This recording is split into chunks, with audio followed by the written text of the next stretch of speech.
Matutino Su Mundo. Bueno, continuando con la entrega del día de hoy, la verdad que tuvimos un debate ayer muy productivo con don Milton Ray Guevara, presidente emérito del Tribunal Constitucional.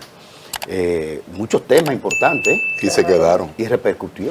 Sí, en el digital del Listín Diario cogimos una portada muy importante sobre la postura. La propuesta de él de que Luis Abinader, a una petición de José Tomás y tuya, para sacar los restos de el presidente y generalísimo Pedro Santana del Panteón Nacional. Pero vamos a hacer un movimiento para promover eso en el Seibo. Vamos a hacer un movimiento nosotros para promover eso. Él mencionó a Andrés sí. Sánchez, que yo no lo tenía en mi registro histórico. Yo tampoco. Que había sido fusilado junto con María Trinidad Sánchez, sobrino de Francisco de Rosario Sánchez. Sí. A un año, en el año justo de la independencia, de cumplirse un año de la independencia, fusilan. Esa es la ignominia de Santana. Por eso es que tenemos en Santana dos individuos de categoría histórica, el malo y el bueno, el que sirvió para el tema de la independencia y el que sirvió entonces luego para imponer los primeros cimientos de las dictaduras en nuestro país y el autoritarismo. Y un anexionista. Y un anexionista, sí, a España, porque el proyecto dominicano no es descabellado pensar que no podíamos. No es que él estaba descabellado en pensar que no podíamos, porque que éramos un grupo de gente aquí, criollos, sin tuvo la visión mucha de que posibilidad. Estratega. Sí. No, Duarte tuvo la visión de que podíamos ser un país, una república, pero no todo el mundo estaba convencido de eso y no era descabellado no estar seguro porque es que no teníamos rumbo. Claro. Esto fue soltado en banda por las colonias, por los dos imperios. ¿Cuál artículo ha sido más dañino de esas primeras constituciones o la primera constitución, si el 210 o el artículo 55 que navegó y que Balaguer lo usaba a su antojo? El 210, aunque el 128, aquí vamos a tener un jurista, es como más diplomático, pero el 128 no es más que una fusión de los dos anteriores. No, sobre todo del 55, Pero a mí poderes plenipotenciarios, el 55 ¿cuál ha sido más dañino, el 210 o el 55? El 55 daba hasta para hacer un té de tuatúa. Todas las diabluras. ¿Cómo es que decía el artículo 55? Por los poderes que me confiere el artículo 155 de la Constitución. Ese era el epígrafe de todos los por decretos. Las atribuciones. En atribución. Otro dato que dio importante aquí ayer don Milton Ray Guevara tuvo que ver con la primicia que ofreció de que en los próximos días le estarán entregando al presidente las modificaciones a la ley de migración y que ha irradiado, que han levantado toda la información y normas de todo el sistema constitucional, de justicia, legal y todo el cosa para hacer un condensado legal en una nueva ley migratoria. Es decir, que si se lo van a entregar en estos días, tú le preguntaste, que se lo va a presentar ante lo presentará el presidente, seguro que el presidente lo va a mencionar en el discurso del 27. Yo me reía tranquilo, van a documentar a los haitianos en esa nueva normativa. ¿Tú crees? Bueno, pero él lo dijo. Bueno, señores, tienen documento lo van a regularizar. Bueno, cuando Danilo fue un fracaso y la no por mano de obra haitiana. Cuando Danilo fue un fracaso, el plan de regularización, no por el gobierno, sino por lo irresponsable del liderazgo haitiano, que no es lo más irresponsable que ha parido América, porque aquí gastamos más de 2.000 millones de pesos de la costilla, que a mí me duelen esos malditos cuartos. Porque es de los cuartos de uno, como más de 2.000 millones para cedular, identificar, documentar a los nacionales haitianos aquí, para ayudarlos, ¿verdad? Entonces su propio consulado y su propia autoridad cobrándole a ellos por cada papelito y torpedeando la posibilidad de que ellos se documenten aquí, porque eso es lo que es la historia de ese liderazgo haitiano. Bueno, tenemos aquí un gran invitado. Nuestro invitado del día de hoy es un litigante, es escritor, político, bueno, ya no sabemos si político, pero sí un gran abogado de los tribunales de la República Dominicana y también historiador y escritor. Buenos días, don Ángel Lockhart. Hola, ¿y de quién hablaba? Yo lo único que soy es puertoplateño. El líder de Lomé Cuarto. De El eso canciller de Lomé Cuarto. ha llovido mucho. Hay un gran desarrollo en la provincia de Puerto Plata. Sí, tiene un resurgir muy bonito. ¿Qué opinión le merece la cantidad de cruceristas que llegan a esa demarcación y precisamente ese proyecto de Punta Bergantín? Bueno, es un resurgir porque el crucerismo empezó por Puerto Plata. Los primeros cruceros llegaron a Puerto Plata en la década del 70, cuando Puerto Plata empezaba ahí en el 80. Luego, por desafinamiento con las autoridades públicas, malos servicios, desapareció, y cuando languideció un poco el turismo en Puerto Plata, ya no hubo crucerismo. Ahora hay crucerismo de nuevo, con puertos nuevos. Creo que eso marcha, todo el mundo me dice allá que eso marcha bastante bien, ha revitalizado mucho la economía de la provincia. Y las obras en sentido general, porque hemos visto bastantes actos encabezados por el presidente de la República inaugurando obras de infraestructura que son básicas, fundamentales para el desarrollo del turismo y para también el crecimiento económico y comercial. ¿Cómo ve usted la atención que le está poniendo el gobierno central a Puerto Plata? Yo veo que en Puerto Plata está empezando a moverse el sector privado. El activismo económico de Puerto Plata, a la sombra del resurgimiento turístico, yo la veo es en manos del sector privado. En Puerto Plata comienzan a levantarse edificaciones, se amplían las urbanizaciones. Puerto Plata tradicionalmente, Walter y este síndico un poco la han mantenido limpia, los servicios no han colapsado, excepto el teleférico, que tiene más de un año sin uso de manera inexplicable. Yo la veo más bien, yo no veo tantas obras del gobierno en Puerto Plata. Ojalá las haya, porque las necesita siempre. Pero yo veo mucho problema con el abastecimiento de agua en Sosúa. No hay agua. Sí, esas son una de las cuestiones que afectan el desarrollo en sentido general. También el desarrollo turístico, pero el desarrollo en sentido general. Puerto Plata hacia los municipios que están más en la parte este se ha desarrollado bastante bien con el turismo, pero yo no veo obras por ahí. Es decir, las carreteras son las que estaban. Ahora dime tú una. Pero esa circunvalación que anunció el presidente, extender ya desde Santiago a Puerto Plata, bueno, eso sería bueno, pero de eso llevamos un tiempito hablando. Si fuera por los anuncios del gobierno, este país, Alicia en el país de las maravillas, lo que pasa es que se anuncian, pero eso no resuelve el problema si la obra no se hace. Ese anuncio yo tengo oyéndolo como 6, 7, 5 años. Pero han hecho inversiones buenas, por ejemplo, en los puertos para reacondicionarlo, el puerto de Maimón. Pero el puerto de Maimón es nuevo. Punta Bergantín también tiene una inversión del Estado. Pero eso es un proyecto nuevo, Punta Bergantín. Déjame decirte que a mí me llama la atención, me anima eso, porque yo tengo familiares que son de Bergantín. Yo viví un tiempo de niño en Bocanueva, de ahí es también Nelson Marmolejos. Y bueno, Bocanueva desapareció para el proyecto, desaparecieron el pueblito. Y de Bergantín lo que queda es el nombre, Punta Bergantín, porque ahí había un bergantín, ahí en 1920 se exportaba el azúcar, es una playa muy linda. Es un proyecto que llama mucho la atención y yo lo saludo con las dos manos. Es un proyecto bueno, pero un proyecto que empieza. Hay que esperar que el sector privado lo desarrolle, porque es un proyecto a desarrollarse a cargo del sector privado. Esos son parte de los terrenos que antiguamente, algunos eran de Montellano, del CEA, que una parte después fueron al Banco Central. Hay familias ahí que tienen tierras, los Kingsley. Los Kingsley tienen tierra desde 1838, entre Puerto Plata, Sosúa, Cabarete, cuando Zefanayas Kingsley compró esas tierras, que era mi tatarabuelo. Yo desciendo de esa familia, no llevo el apellido porque desciendo de la rama materna, y con mi mamá el apellido ya se perdió. Pero es la familia más vieja de la provincia.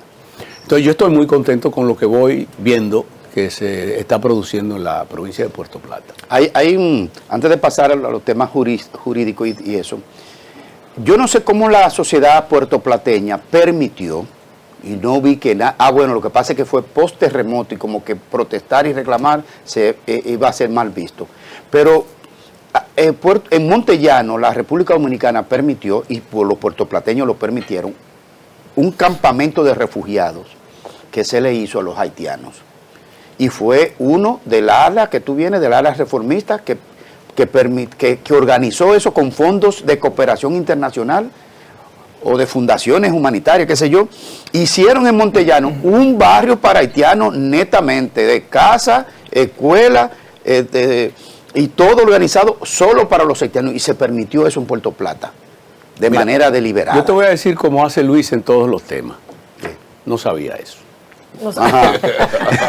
Luis no sabe de Sí, nada. en Montellano hicieron un barrio para haitianos específicamente, Mira, yo no conozco, en terrenos dominicanos del Estado, creo. yo no conozco que se haya hecho un barrio para Sí. haitianos, pero te prometo que voy a indagar. Sí, Montellano. Ahora bien, en Montellano no hay que hacer un barrio para haitianos, porque Montellano es un batey en el que una parte de la población siempre fue haitiana porque eran los braceros que cortaban la caña, que no los han repatriado.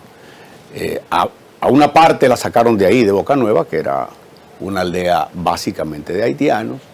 En Bergantín no habían tantos, pero en Montellano siempre hubo bastantes.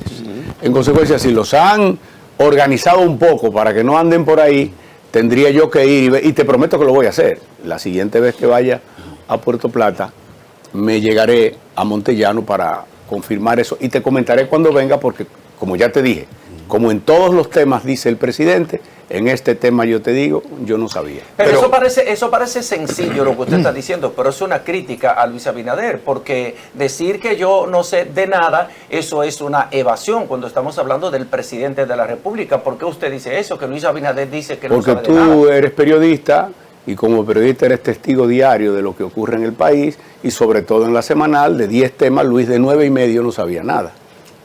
Por eso fracasó la semana. Fracasó porque era un escenario para que el presidente quedara mal, porque no sabía de nada, o mintiera en todos los otros temas. Entonces eso ya no... Tuvo un momento que fue interesante, pero luego eso perdió interés público, y lo que se prestaba cada día era la réplica de la oposición, porque las cosas que el presidente decía no estaban ocurriendo en ningún sitio. Si el presidente miente de manera persistente. Con toda sinceridad. ¿Qué? Miente con toda sinceridad. ¿Quién? El presidente. ¿En qué Que sentido? miente. Con toda sinceridad. Él te miente mirándote a los ojos, tranquilamente. Y te dice, pero señores, yo creo que dije esa frase por primera vez cuando lo de Jet Set. El presidente le dijo al país que él había designado una comisión para investigar. Bueno, primero no tenía que designarle, eso competía al Ministerio Público. Y segundo, nunca la designó. Yo pedí el decreto y me respondieron por escrito, no hay ningún decreto. Hace un mes, creo, yo estoy hablando con alguien y surge un tema del que yo vengo preguntando por escrito, requiriéndolo por escrito, como puede hacer cualquier ciudadano. Creo que desde el mes de abril del año 2022, yo le vengo requiriendo a la Contraloría General de la República el documento que creó la unidad antifraude de la Contraloría, por escrito.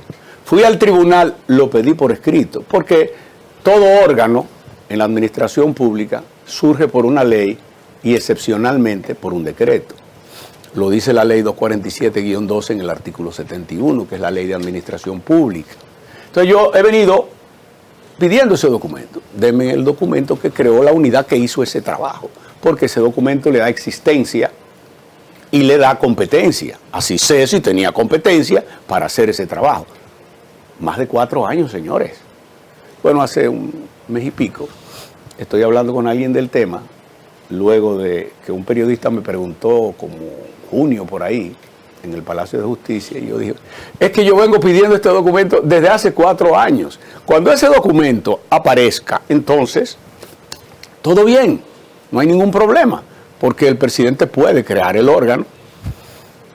Oye, para callarme la boca, el 14 de julio del 25, no ponga tu cara de asombro, porque lo puedes ir buscando. El 14 de julio del año 2025, el presidente dictó un decreto creando 382-25 es el decreto, creando la unidad antifraude de la Contraloría que hizo las auditorías del año 2021. ¿Se te ocurre a ti que un presidente haga eso? Ni en Uganda, que dicta un decreto 4 años después que el trabajo está hecho para en un fraude procesal tratar de intimidar al juez, de torcerle el criterio al juez con la existencia de un órgano que hizo un trabajo 4 años después él se fue en el carro de Back to the Future? ¿Y tú crees que eso es lo peor? Porque eso no tiene que ver con mentiras, eso puede ser un simple error. No, es que en la motivación del decreto dice que él había autorizado al MAP a crear el órgano. Bueno, el MAP no puede crear órganos, pero puede más o menos orquestar que el órgano correspondiente de la administración pública lo pueda crear. ¿De acuerdo? Ejecute. Voy al MAP, denme la orden del presidente y la resolución, porque eso es un acto administrativo formal que creó la unidad antifraude. ¿Qué te quieres asombrar? No existe. Era mentira. La motivación del decreto que crea un fraude procesal también es una mentira. Hombre, los presidentes no hacen eso. La presidencia es una institución de la República, no es una persona. Y a la presidencia todos le deberíamos mirar con respeto, pero la institución presidencial debe respetarse, no haciendo chabacanerías, tonterías, no diciendo mentiras en un acto de carácter legal para justificar que mandaron a un grupo de dirigentes del PRM con panfletos a hacer auditorías, sin designación. ¿Tú sabes lo que dice el MAP? No, pero espérate, es que se dijo que eso iba a ser una subcontraloría antifraude. Subcontraloría antifraude es un órgano que requiere modificar la 1007. Claro. Porque no existe. Porque no existe. Esa figura no existe. No. Existe un subcontralor en la ley. Tú puedes crear otro, pero también tienes que crearlo por ley. Bueno, él ni sometió la ley para crear ese órgano para perseguir a sus opositores. No lo creó. Tampoco creó el órgano desconcentrado que la ley 247-12 le permite crear. Y entonces dicen un decreto 4 años después que él dio las órdenes de hacer eso y crea el órgano como para validar un trabajo que hizo un órgano que no existe. Eso es poner a la justicia también de mojiganga, a más de subvertir el Estado de Derecho. Porque aquí el gobierno da sus leyes a través del Congreso o dicta normas que también son parte del ordenamiento positivo a través de decretos. Pero si usted lo dictó, oiga, cúmplalos. Es que el gobierno dicta normas y el primero que no las cumple es el gobierno. Ahora tú quieres que yo te diga si miente. Hoy la ley de ordenamiento territorial, ¿quién la hizo? La hizo el presidente. Él nunca sabe lo que manda el Congreso. Señores, ¿cuántas veces el Congreso ha conocido cosas que él dice que no sabía? Hoy, ¿quién es que firma el envío? ¿Es él? El Congreso se apodera o por petición del presidente o de un congresista y en algunos temas de un órgano, tema de justicia, tema electoral, pero alguien lo apodera. ¿Y cómo es que el que lo apodera no sabe nada de eso? Apoderó al Congreso de la Ley de Ordenamiento Territorial. Se publicó la Ley de Ordenamiento Territorial que le dio competencia a los distritos para ejercer su competencia de uso de suelo establecida en la Constitución de la República. ¿Estoy diciendo algo que no sea verdad? ¿Y la ley ¿No la cumplió? Entonces, para no cumplirse a Verón, porque no es de él ese distrito, y es el territorio más rico del país, Verón tiene 18% del Producto Interno Bruto, 60% de todas las habitaciones de la República. Para no cumplírsela en perjuicio de Verón, en favor de su alcaldesa, Day Way, dijo que la ley no era clara, que había que hacer un reglamento. Tuve que ir al tribunal y ganarle en el tribunal. Tuvo el tribunal que ordenarle que cumpliera su propia ley. Y como casi todo lo que mandan al Congreso, un disparate, también tuvieron que hacer una modificación al reglamento. Entonces, no, hombre, el país no puede. Pero eso lo dijo en la semanal. Él me respondió, fue en la semanal. Entonces, no se puede así, porque el país necesita confiar en el primer magistrado de la República, que es el presidente. Y pero se ha perdido totalmente. ¿Tú recuerdas lo que dijo en la semanal de Senasa? No, SENASA no tiene problema. No, ninguno. Es un asunto financiero. Claro que financiero. Pero ¿cuál es el problema de Es la SENASA? inyección de recursos. ¿Cuál es el problema de SENASA? Porque es que el problema de SENASA, aquí somos como los perros que corren, los perros que son propios de carreras de perros, que tú le pones en un hilo, tú le pones un hueso que no tiene nada y ¡tam! Y él sale detrás del hueso que no tiene nada. Y la carrera se maneja con un perro atrás de un hueso que no tiene nada. Aquí nos hacen eso al país. Nos pusieron ahora a correr, trajo un hueso llamado Jacín. ¿Llamado cómo? Jacín. Y ese es el problema. No, el problema es que usted le metió 2 millones de personas con el deliberado propósito de generar unos fondos para financiar la campaña. Él no le ha podido responder a Leonel.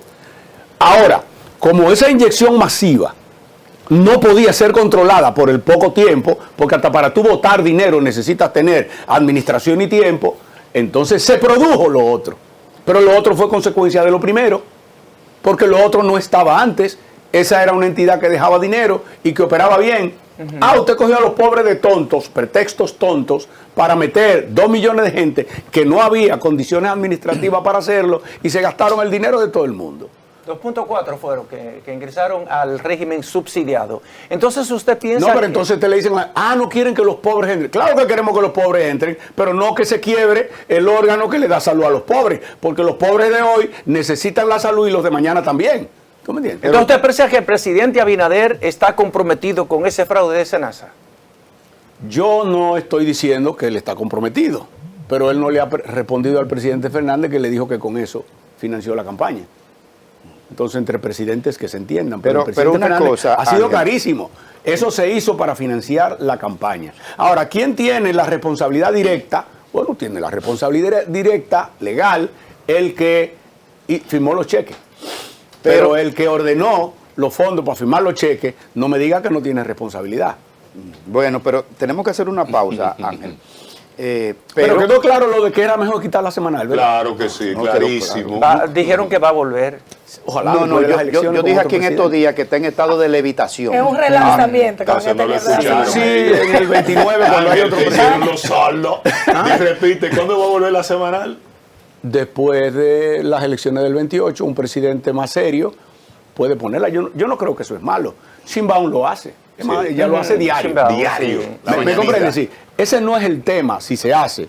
Es si tú la haces para decir la verdad o la haces para mentirle al pueblo. Bueno, tenemos que hacer una pausa, Ángel, pero me extraña esa postura tan ácida, tan fuerte contra el presidente Abinader, cuando tú tenías una buena relación con Abinader. Aportó recursos. Y dijiste en el proceso que si a alguien tú le diste dinero, de tu dinero lícito, fue al presidente Abinader. Espérate. No, pero espérate. No te me vayas para la pausa, porque después se me le olvida a la gente lo que tú preguntaste. Eso es verdad.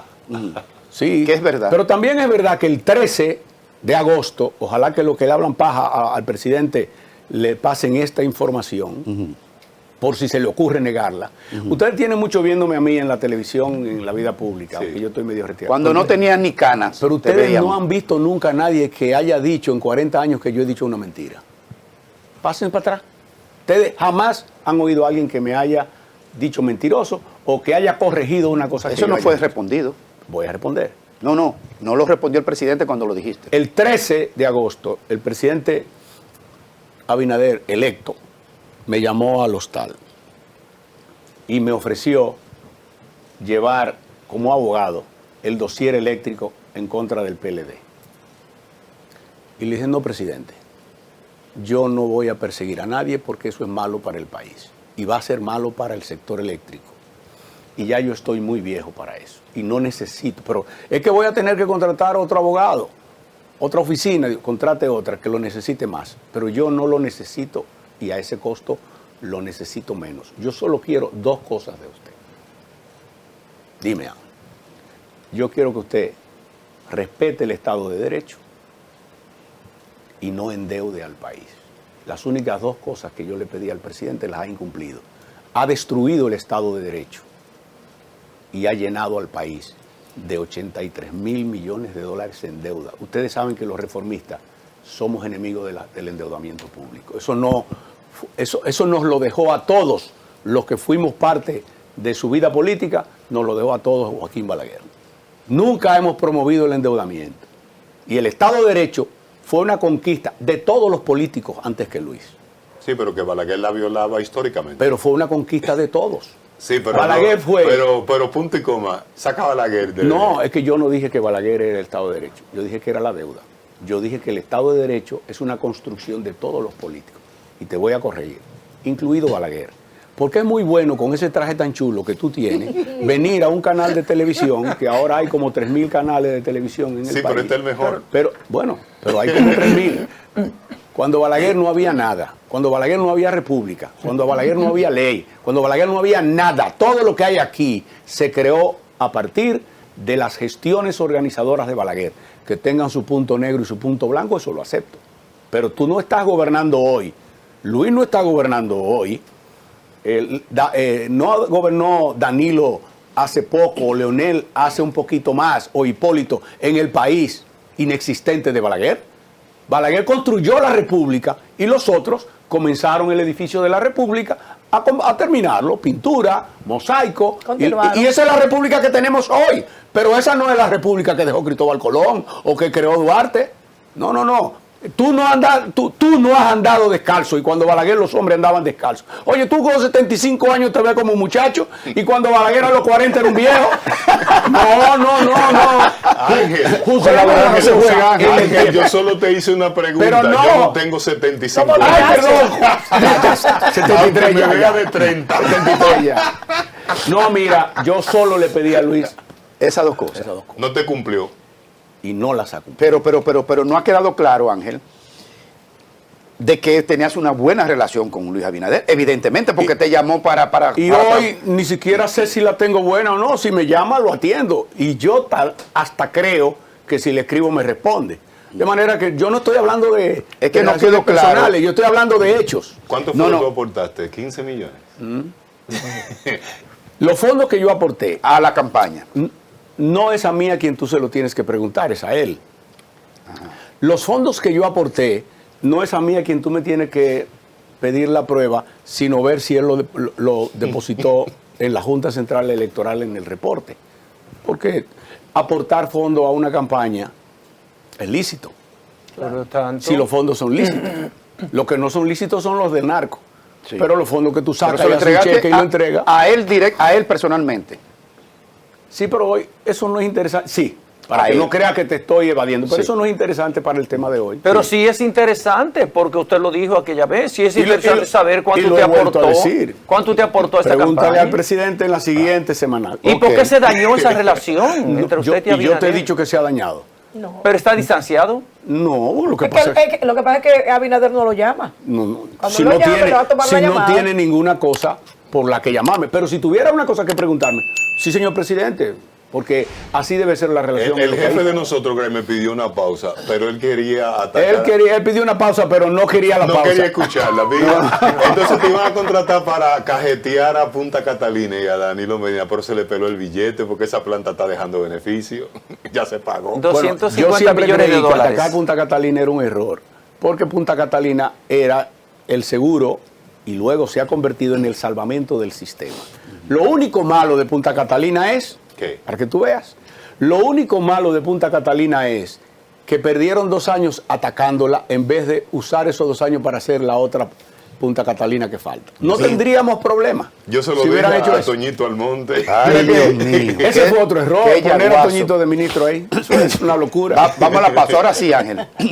¿Usted tenía una pregunta? Así es. ¿Cuál es? Mire, es con Sí, la pregunta.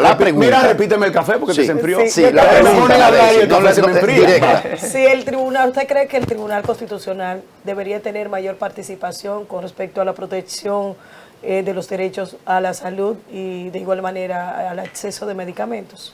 Vamos a la pausa. Bueno, continuando aquí con esta extraordinaria conversación con el político y abogado y escritor Ángel Locuan. ¿Lo de político queda todavía, Ángel? La verdad es que te voy a decir algo que la gente joven no... La gente joven, y tengo la pregunta tuya. Correcto. La gente joven posiblemente, porque la gente joven no es parte de la historia. Nuestros jóvenes, mis hijos y los de los que nos están viendo, son fruto de la historia. pero ellos no han pasado los trabajos que tuvimos que pasar para que ellos tengan la vida que tienen, de la que se quejan además.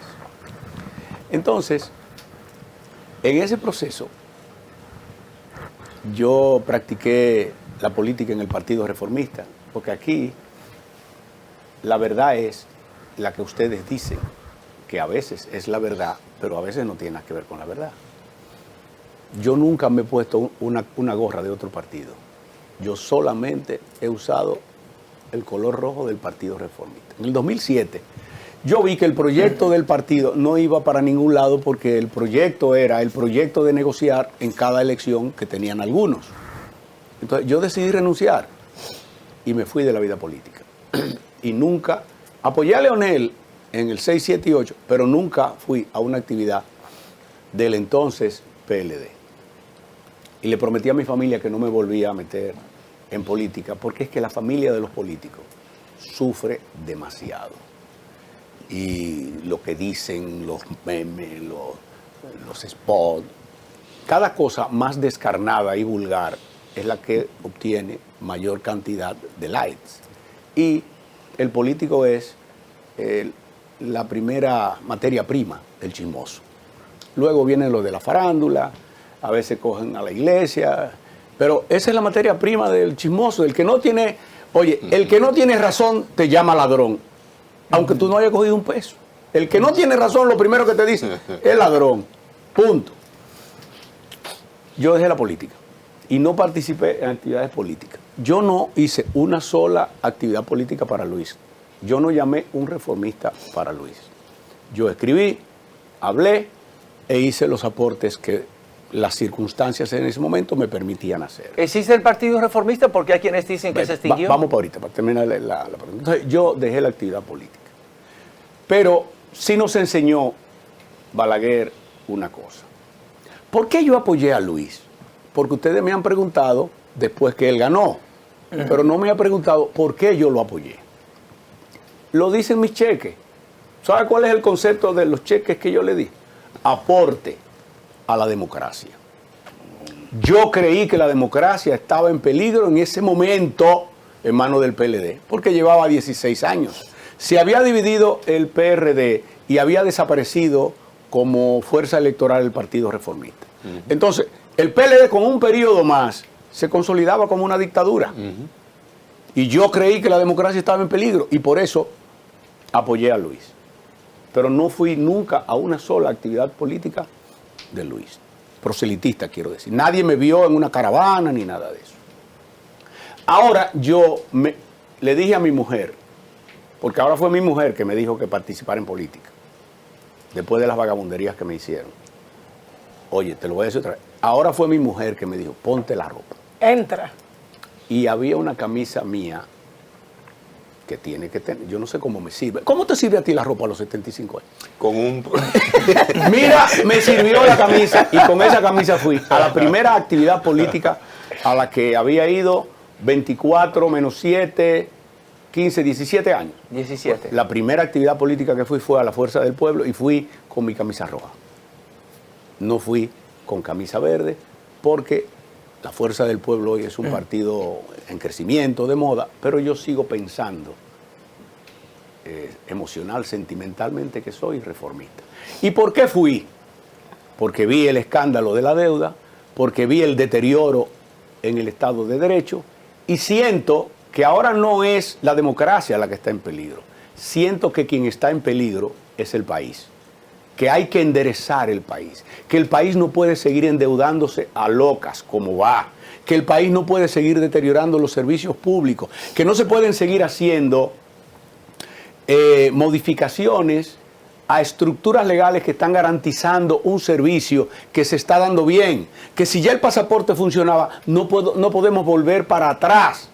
Bueno, yo fui este sábado a una actividad muy bonita de las federaciones de cooperativas. Las cooperativas tienen su origen en el socialcristianismo y aquí están reguladas desde el 64.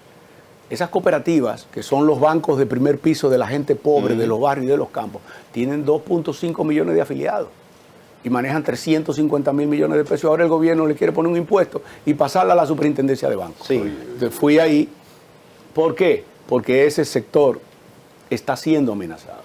Y ese es un sector importante para la vida de la República, para la vida de un 25% de los ciudadanos de la República. En consecuencia, cuando yo veo, y cualquier reformista, yo he andado últimamente las lomas. Nosotros, por ejemplo, la gente habla de Santiago, Puerto Plata. En Santiago, corrientemente en la zona urbana, Balaguer perdía. Balaguer ganaba cuando bajaban los votos de la sierra. Él lo decía. De los campos. De los campos. Yo ahora hace 2 meses anduve la sierra. Gentes que fueron candidatos, que fueron presidentes del partido, que fueron alcaldes en la sierra. Y estaban aterrados. Ángel, tenemos que levantarnos, tenemos que hacer algo. Porque el país va por un mal derrotero. Había uno en Herio, allá arriba, que fue alcalde nuestro en San José de las Matas, que me decía, Ángel, tenemos que hacer algo porque este endeudamiento nos está preocupando hasta a nosotros que estamos en el campo. Pero eso también te lo dicen los empresarios de la ciudad, que ya no se puede porque entonces nosotros vamos a pagar impuestos solamente para pagar el servicio de la deuda, que es lo que ya casi está ocurriendo. Entonces, ¿ahora por qué vuelvo? Porque creo que la República está en peligro y pienso que con las turbulencias que el mundo enfrenta, si te vas por mar o si te vas por aire, el mundo está turbulento. El capitán que tiene la herramienta, que tiene la experiencia, que tiene el conocimiento, es Leonel Fernández. Tú puedes pensar todo lo que tú quieras y creer todo lo que quieras de él, pero cuando tú ves un país que se va a enfrentar a lo que se va a enfrentar la República Dominicana, un mundo que está cambiando por horas, el mundo no está cambiando por meses ni por años, está cambiando por horas, el país necesita un capitán. Ángel, yo quiero aprovechar Hay una ¿Te va a salir de ahí? No, ahí mismo, porque Ángel es fino en el análisis económico. No, espérate. No, Él Ángel, acaba de decir algo sí, de la pero espera. campaña del 28. No, ya, pero vamos a eso, porque él Bueno. está hablando de endeudamiento. En el día de ayer, el camarada aquí, el ex camarada, trajo un informe de Harvard. Él era comunista, Sí, claro, de ahí. pero ya no. Lo sustentamos Ya- toda la ya es vida hombre serio, hasta que pero- se juntó con Roberto Santana después de ser rector de la UAS. No, pero Roberto- Ahora es de la ultraderecha conservadora. Roberto, pero oye mi pregunta. Roberto es un príncipe.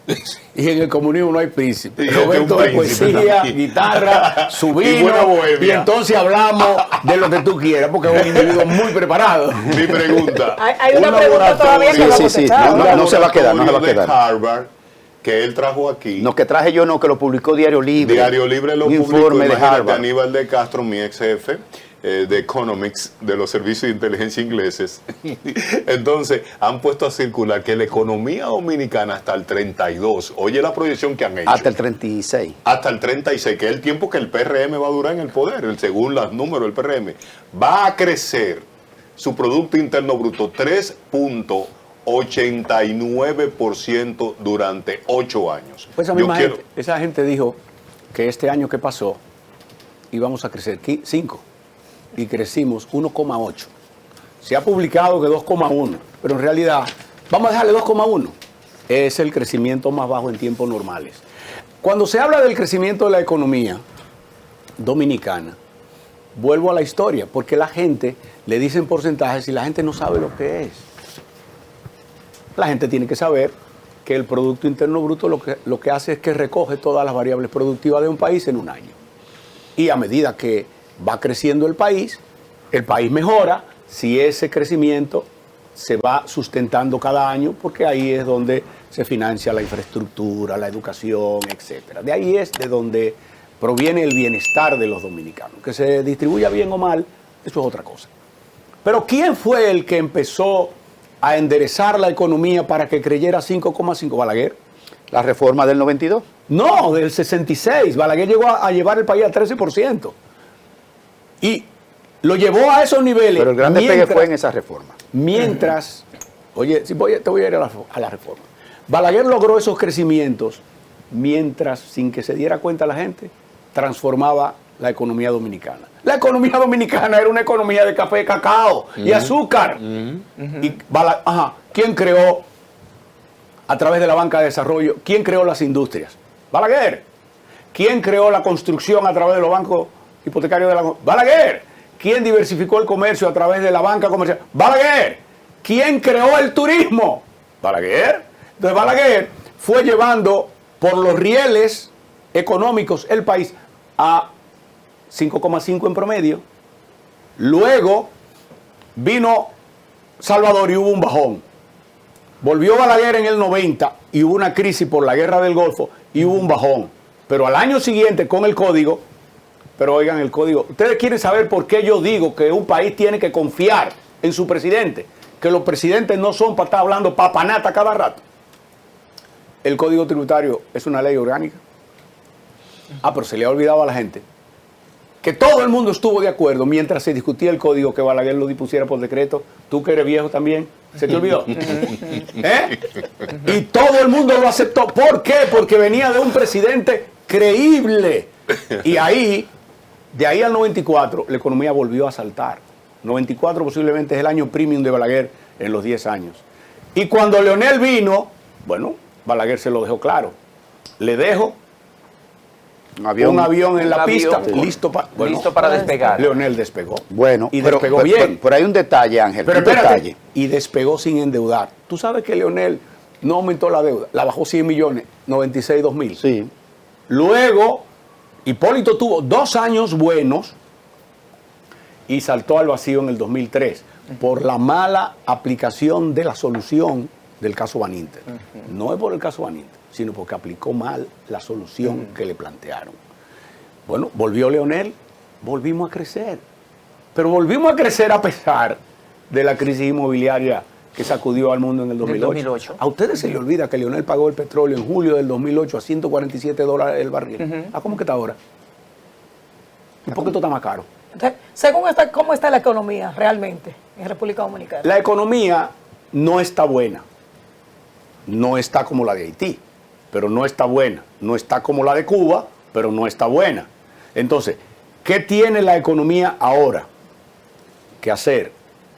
Bueno, la economía debería procurar encontrar el punto de crecimiento que se dejó en el pasado. ¿Por qué la economía dominicana creció 2,1 el año pasado si todas las variables económicas fueron buenas? Mayores remesas en toda la historia, mayor inversión extranjera directa en toda la historia, mayor cantidad de exportaciones por el precio del oro nada más de toda la historia. Mayor ingreso por turismo. 11.000 millones de dólares. Entonces, ¿y por qué estaba mal? Porque este es un gobierno de incompetente que nunca ejecuta el presupuesto. Entonces, la Ley General de Presupuesto establece unos parámetros y ellos son incapaces de ejecutarlo. Tú le das el dinero a obras públicas, al que estaba y al que está. Ese amigo tuyo, ese amigo mío, pero ahora no estamos hablando de amistad, estamos hablando de economía. Claro. Y no ejecutan el presupuesto. Entonces, ¿qué tú haces con tener dinero si no lo usas? El gobierno dominicano se ha convertido en un gobierno que en enero coge prestado para guardar el dinero en el Banco Central y en el Banco de Reserva. Y hablarle paja al país diciéndole que tiene reservas internacionales récords. Por así cualquiera tiene récords guardado en la cuenta si cogió un préstamo para guardarlo. Eso es lo que el gobierno está haciendo. Pero no es rentable. Claro que no. Descubriste la fórmula de hielo en cuadrito así mismo. Mire, pero dos temas que no quiero que pasen así como tan suavecitos. Mira, ella preguntó sobre lo del Tribunal Constitucional va y los derechos de la salud. Si no, ahorita quiere decir que yo estoy senil como él. Evidentemente que no.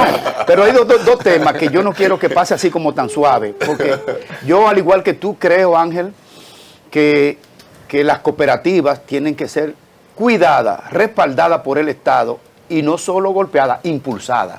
Bueno. Entonces, yo quiero saber, porque lo que ha dicho Alejandro Fernández W, como tú dijiste hace un momento, es grave. ¿Cuál sería el mensaje de Ángel López a Alejandro Fernández W sobre esa iniciativa que está planteando? Mira, yo no he visto el Twitter de Alejandro Fernández. Si hay un reporte noticioso. No lo he visto, entonces no voy a referir. Que la quieren bancarizar. Sí, no me voy a referir a ella. Sí. No me voy a referir al Twitter porque no lo he visto, eso no sería honesto. Ahora te voy a decir lo que yo recogí en ese encuentro en que estuvo el presidente Fernández reunido con 140 presidentes de cooperativas y de federaciones en Santiago, en el centro de convenciones de UTESA el sábado pasado. Ellas están preocupadas porque la quieren bancarizar, pero es que no son bancos. Las cooperativas no son intermediarias financieras. Las cooperativas son depositarias del ahorro de los accionistas, que no son accionistas privados buscando lucro, sino buscando el bienestar común. Sí. Ellas no reciben depósitos. ¿Qué es lo que tiene el Banco Central que irle a controlar a ella o la superintendencia de banco? ¿Bancarizarlas para qué? Tú vas a bancarizar al que tiene un taller que no quiere que tú lo bancarices en Sajoma, en San José de las Matas. ¿Bancarizar para qué? Para que los bancos se han convertido hoy en entidades telemáticas. Ya tú no tienes un banquero al que tú vas con un problema o con un negocio. Tú lo consultas digitalmente. Abres la cuenta digital, tomas el préstamo digital. Ese individuo no tiene ninguna vinculación con el oficial del banco. Los bancos ahora están en el aire, en las nubes. Las cooperativas no. Las cooperativas están en la loma y van a ver la finca de café, de cacao, el taller, y saben cuando tú lo necesitas y van y tienen una relación que no se da en la banca. Entonces, no pueden ser tratadas como banco. No pueden ser tratadas como banco para tú cobrarle ahorita el 15% de transferencias, porque ellas no existen para tener fin de lucro y no existen para reunirle dinero al gobierno, que es lo que el gobierno quiere. Las cooperativas. ¿Qué es lo que tú vas a hacer con las cooperativas? Vas ahora a decirle que le vas a cobrar impuestos. No, es que la ley dice que no le puedes cobrar impuestos y las cooperativas están protegidas en la Constitución de la República.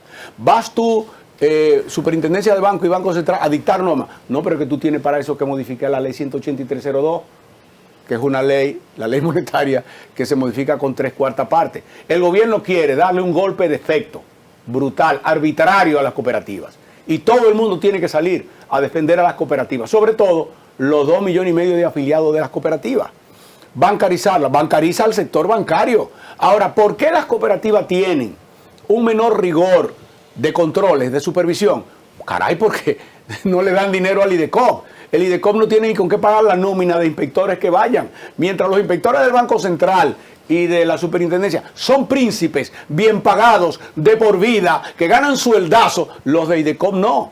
Entonces lo que hay es que fortalecer el Instituto de Desarrollo y Crédito Cooperativo a los fines de que pueda cumplir bien la responsabilidad de rector del sistema. Porque ¿tú sabes quién es el enemigo de las cooperativas? No es el superintendente de banco. El enemigo de las cooperativas es su éxito.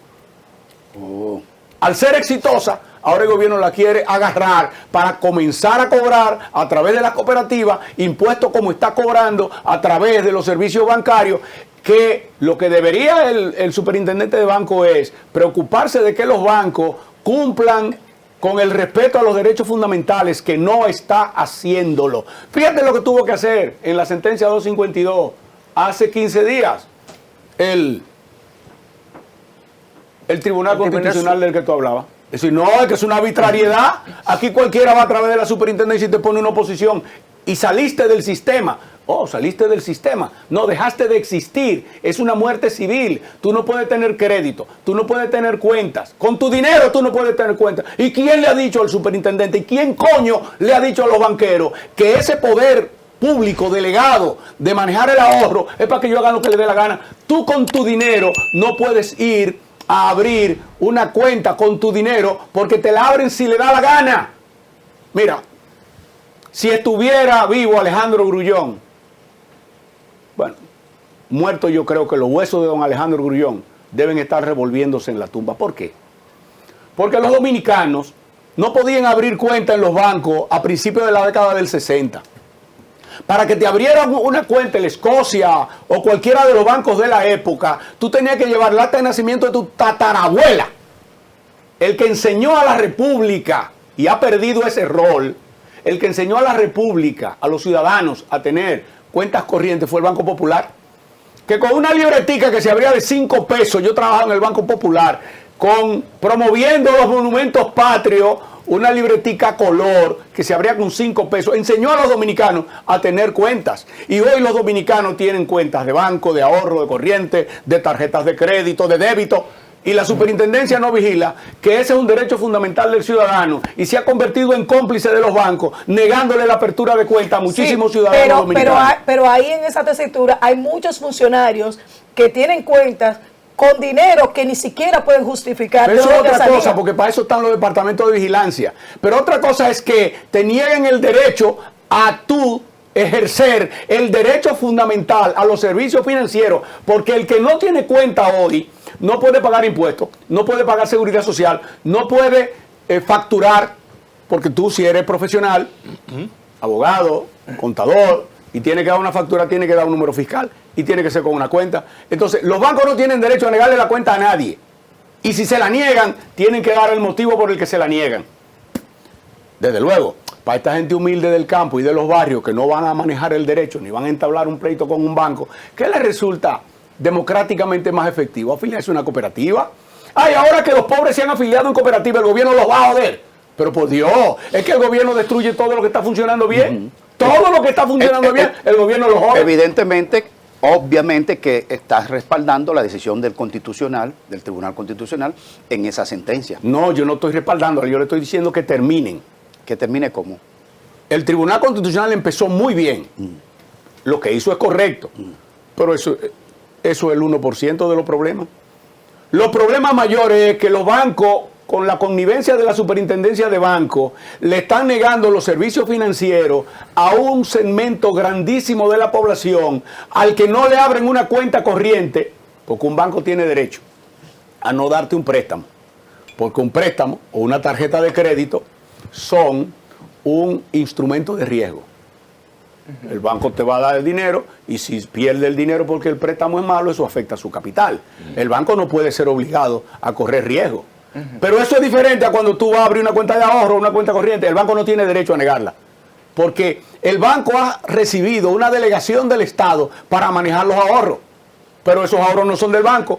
Sobre todo ahora, miren esto. Pero es que el Constitucional dijo que no se puede eso es otra cosa. ¿Cómo se llama? Embargar. Hacer oposición o embargo. Ajá.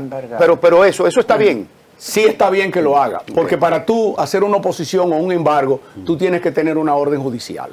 Y lo que el Constitucional hizo es correcto. Lo que te estoy diciendo es que eso es menos del 1% de los casos. Es correcto lo que hizo, pero eso no afecta a la ciudadanía en general. Hoy yo conozco decenas de personas, gente joven, y es por ello que lo estoy diciendo, gente de 25 años, de 20 años, de 30 años, que van a poner su primer negocio y abrieron su primera compañita, una SRL de 100,000 pesos, y no le abren la cuenta. Se lo voy a decir otra vez al superintendente para que me diga que es mentira. ¿Qué? No le abren la cuenta. ¿Y por qué no le abren la cuenta? Ah, el banco se reserva el derecho de... No, el banco no tiene derecho a negar una cuenta corriente. No lo tiene.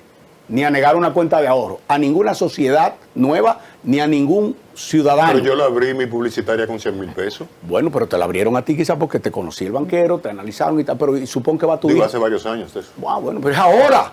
Es que es ahora. Es que ahora en los bancos hay un enemigo invisible, que son los que dirigen el banco al final, que son los departamentos de vigilancia. Eso tienen amarrado al gerente y a todo el mundo. Yo puedo dar fe y testimonio de eso, porque yo tengo una cuenta infantil de mi hija, y de verdad que los requerimientos para yo aperturar esa cuenta, me invitaron a preguntarle a la joven que me estaba atendiendo que cuántos millones entonces era que yo estaba depositando para una cuenta de 3,000 pesos infantil. Sí. O sea, me pidieron los bancos cantidades de están documentos. hoy, cerrados a prestar un servicio que el Estado ha delegado. Y oye lo que es que pasa, para que tú veas que es lo grave. Porque hace 10, 15, 20 años eso no era grave, porque tú usabas efectivo. Entonces tú hacías con tu dinero lo que te daba la gana. Es que no se usa efectivo ya, señores. Si hay muchísimos lugares donde te dicen no se acepta efectivo. Usted tiene que pagar con tarjeta de crédito o con una transferencia. Y crecientemente eso va a hacerse más universal, porque da más seguridad a las operaciones, hace que sea más seguro que un individuo transite sin dinero, pudiendo por el teléfono llamar. Entonces, el dinero cash no es que va a desaparecer, sino que se va a transformar o en monedas digitales o en operaciones bancarias. Entonces, el banco no puede negarle a un ciudadano su derecho a ejercer el comercio. Hoy, ¿cómo tú ejerces el comercio sin una cuenta? El banco no puede prohibirle a un ciudadano que ejerce el derecho a vender una propiedad. Ay, ¿cómo tú la vendes si tú no puedes cambiar el cheque después porque no tienes dónde depositarlo? No, la superintendencia está actuando muy mal en eso. Y los bancos están abusando todos. Todos están abusando. Entonces, es bueno que el Tribunal Constitucional haya trazado el camino. ahora los ciudadanos tienen que empezar a reclamarlo. Lamentablemente, muchas de las personas afectadas son jóvenes, la mayoría, o muy pobres, que lo que nosotros estamos diciendo aquí les resulta un poco aéreo, porque es que la justicia constitucional, para la mayoría de la gente, es un poco aérea, ¿tú me entiendes? Pero ahí reside su derecho. Sí, el Tribunal Constitucional tiene como rol garantizar los derechos fundamentales, todo, incluido el derecho a la salud, todos los derechos. Y lo ha hecho, para ser un Tribunal Constitucional nuevo, lo hizo bastante bien. Yo no digo que perfecto. Hay algunas sentencias del Tribunal Constitucional que revelan ignorancia extrema en determinados temas. ¿Cómo? Ahí mismo salió una pésima del método de Hunt. Esa sentencia hay que escribirle un libro al desconocimiento de un tema, a un juez fallando sobre el desconocimiento de un tema. Mira, yo escribí un libro solamente por una sentencia malísima que dio una jueza de jurisdicción original del Ceibo. Esa jueza no sabía lo que era un bien de dominio público. Esa jueza no sabía cuándo entró en vigencia la ley 108-05 y dio una sentencia tan mala que por suerte se le echaron para atrás en el Tribunal Superior del Este. Y yo escribí un libro sobre eso. Y voy a escribir un libro sobre el error del Tribunal Constitucional de haber ratificado el error del anterior en el método de Hunt. Y para que ustedes lo busquen y los ciudadanos lo busquen. Usted decía hace ya un... No, espérate, déjame acabar la idea. Busquen el artículo de la Constitución en donde el constituyente estableció que en donde quiera que se elige dos, uno corresponde a las minorías. Ese es el principio. Ese era el espíritu. Ese es el principio constitucional de la representación de las minorías. Sí, pero eso donde se elige dos, el que gana se lleva uno y el que pierde se lleva el otro. Para que no haya un pueblo de la República en que la oposición no esté representada en el Congreso. Bueno, busquen el parte de la Junta Central y la bobería del Tribunal Superior Electoral. En muchísimos sitios que había dos, se lo dieron todo al PRM. Pero eso lo hicieron mal también con el PLD. Es decir, no es una cosa nueva. Es que no se lee en la Constitución. Y entonces dicen, no, el método de asignación de escaño, para la gente que nos oye, es una fórmula matemática para traducir el voto en escaño. El voto en asiento en el Congreso o en las alcaldías y los distritos. Entonces, ¿para qué tú necesitas aplicar una fórmula matemática? Bueno, para la regla de proporcionalidad, que es distinta de la regla de la minoría. Una cosa es la regla de la minoría, que garantiza la Constitución sin método, y una cosa es la regla de la proporcionalidad, que es distribuir los votos entre todos de manera equitativa. El Tribunal Constitucional se ha equivocado tradicionalmente en eso porque no tiene a nadie que sepa nada de sistemas electorales. Entonces, ¿qué pasa? Que ahí viene el método de Hunt, que ahora está en la ley. Esos imbéciles del Congreso hasta lo pusieron en la ley ahora. Antes era por resolución en cada elección. ¿Qué pasa con eso?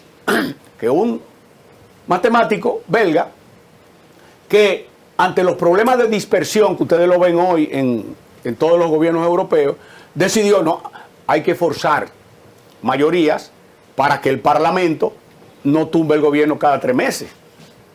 Entonces, ¿cómo forzamos mayoría? Reforcemos ayudando con votos al que salió con más votos.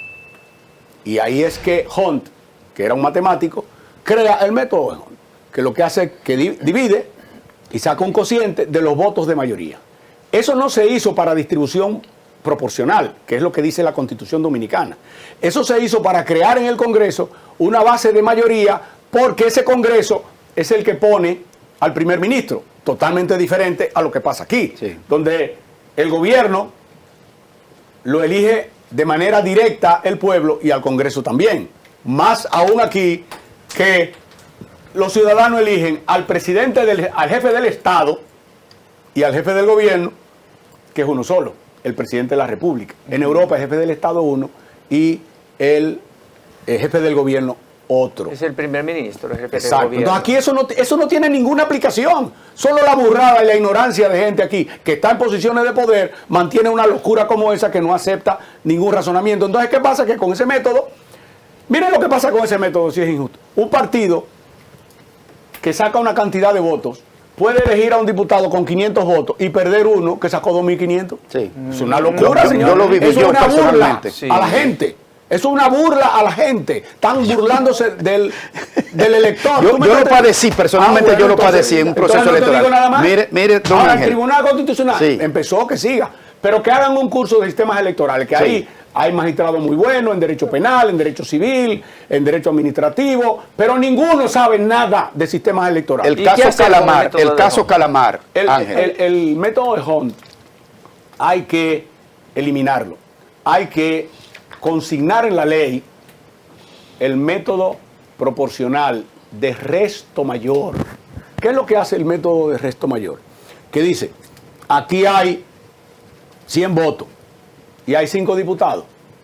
Cada diputado, 20 votos. Ahí no hay relajo. Pero como el método nunca es exacto, tú vas a tener uno que dice, aquí hay 100 votos, 5 diputados. Hay uno que sacó 15. Bueno, entonces hay 4 asignados porque sacaron 20 votos y al que tenga el resto mayor con 15 se le da el siguiente. Eso es lo que establece el espíritu de la Constitución Dominicana. Pero nunca hemos tenido, oye, te lo voy a decir, y ha habido amigos míos ahí, nunca hemos tenido en el Tribunal Constitucional ahora y antes en la Junta Central Electoral a ningún cabrón que sepa de sistemas electorales. Eran prohombres de la República que lo buscaban por ahí y lo ponían a hacer lo que le daba la gana. Ángel, en la recta final, Sí, señor. en la recta final, vino duro, don Ángel. Yo lo que tengo hambre es que no le brindan desayuno. Y Sí, Volver. ya viene, siempre tenemos una mesa ahí. El caso Calamar. Pero está vacía.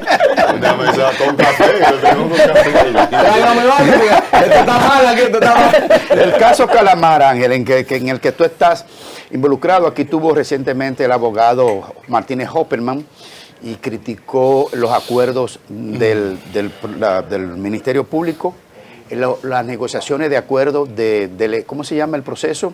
Proceso ¿Delación premiada o por criterio de o oportunidad. por criterio de oportunidad?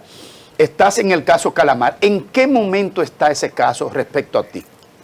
Mira, yo no voy a referirme al caso Calamar, precisamente porque creo que este viernes termina la defensa de Donald Guerrero. Mi defensa ya se presentó hace como 2 meses. Empezarán la réplica del Ministerio Público y luego vendrán las defensas materiales en la que intervendremos los que hemos sido imputados. En consecuencia del proceso como tal, yo, por cuestiones estratégicas y por orden de mis abogados, no me voy a referir, excepto a lo que ya haya sido tratado en público. Por ejemplo, en esta semana se trató en público el hecho de que el órgano que hizo la auditoría no existía. Alguien le recordó a Luis que en el año pasado, después que yo hablé, que había que hacer un decreto que debieron hacer hace 4 años y lo hicieron. Si el órgano no existe, no existe nada de lo que el órgano hizo. Eso es un hecho jurídico al que no hay manera de darle vuelta. Además, yo tengo las pruebas, porque están depositadas, de que desde el 2022 yo requerí el acta de nacimiento del órgano. Es como que ahora tú vayas a la Junta y te le den cédula a alguien que no tiene ni acta de nacimiento. Esa cédula no vale nada. Eso en cuanto a ese decreto. Pero ocurrió otra cosa ahora importante. Yo creo que nosotros hemos tenido a una procuradora bastante activa, que se ha comprometido ante la sociedad a actuar con apego a la norma. Ustedes saben que nosotros tuvimos un código de procedimiento criminal de 1884, que estuvo vigente hasta el año 2002, cuando la sociedad, ante aquel monumento histórico, pero inaplicable ya, pidió un código nuevo y se dictó el Código Procesal Penal, que es la ley 7602. Ese fue el Código Procesal Penal que inauguró el siglo XXI en la República Dominicana. Un código eminentemente garantista que daba un salto a la sociedad dominicana hacia el futuro. Y lo promovieron todas las entidades de la República. En el año 2015, por una serie de supuestas falencias del código, cosas no contempladas, se promulgó una ley que lo modificaba, que es la ley 1015. Esa ley trajo de 3 años, que era el periodo máximo de duración de un proceso, esa ley lo llevó a 4. Y esa ley, 1015, a esa ley le ocurrió lo siguiente. No tenemos tiempo ya. Sí, breve tiempo. A esa ley le ocurrió lo siguiente. El Tribunal Constitucional dijo que nunca se aprobó. Fue un fraude la ley. Pero ¿en qué está tu caso, Calamar? Pero tengo que llegarte ahí. Sí. Porque lo que te voy a decir Sí. tiene que ver con eso. Y la gente ¿Llegaste o no a un acuerdo de criterio de No, oportunidad? es que no estamos en eso. Si hubiera llegado, no estaríamos hablando tú y yo aquí. No estaría yo en el proceso. Oye, esa ley se radió porque nunca se aprobó. Y se aprobó una en diciembre. En diciembre, 13 de diciembre, se aprobó la 9725. ¿Cuál está vigente hoy? Esa. ¿Qué dice esa? Que el proceso empieza, el reloj lo pone a caminar, ¿quién? El Ministerio Público. El reloj se puso a caminar, en mi caso, porque tú me estás preguntando a mí, Sí, el caso suyo. el 2 de febrero del año 2022. Pero ¿y cómo que tú no llegaste a un acuerdo de oportunidad Pero si es que hay tú una estás hablando de una cosa que no es el tema porque no tengo ningún acuerdo. Entonces tú quieres que ¿Y yo... la me pronuncie? devolución de dinero? No tengo ningún acuerdo. Déjame acabarte la idea. No tengo acuerdo, ya está Ok, claro. bien. No tengo acuerdo porque si tuviera un acuerdo no estaría en el proceso. Es una pregunta que sobreabunda. Estoy en el proceso, es porque no tengo acuerdo. Entonces mira, el 2 de febrero del 22, mediante un oficio, el PEPCA puso una oposición a pago a mis clientes y a mí. Entonces el Ministerio Público puso a correr el reloj de la extinción, el reloj del proceso. El día 2 de febrero de este año, hace 10 días, yo deposité la solicitud de extinción. Eso era lo que tú me estabas preguntando. La solicitud de extinción del proceso en cuanto a mí y a mis clientes, porque se cumplieron 4 años en el código de la magistrada Berenice. Ese código 9725 debería tener un nombre, el código Jenny Berenice. ¿Por qué? Porque fue ella que lo inspiró. Entonces yo espero que el código de la magistrada, en mi caso, se cumpla, porque fue el Ministerio Público el que puso una oposición hace más de 4 años en contra mía. 4 años cumplidos, dice el artículo 150 de ese código que el proceso se extingue. Entonces yo solicité la extinción del proceso. Claro. Ok. Ahí se encuentra mi proceso. Muy bien, muy bien. Gracias Ángel Locual por esta extraordinaria Pero me voy sin conversación. desayunar. No, ustedes que son un está ahí problema. en la mesa Bueno. ya. Sí, está en la mesa. ¿Qué nos toca? ¿Qué nos toca? ¿Pausa? ¿O despedida? Nos vamos, nos vamos. Mira, Despedida. yo le Nos cogí todo el vamos. programa. ¿Eh? Le cogí todo el programa. Todo No el importa, programa. no importa. Nos vemos. Valió la pena. Nos vemos mañana. Tenemos una gran entrega de carácter cultural en nuestro país. Tenemos mañana, aquí vamos a hablar de la comunidad china y de un gran festival que tiene mañana aquí en el Matutino. Matutino Su Mundo.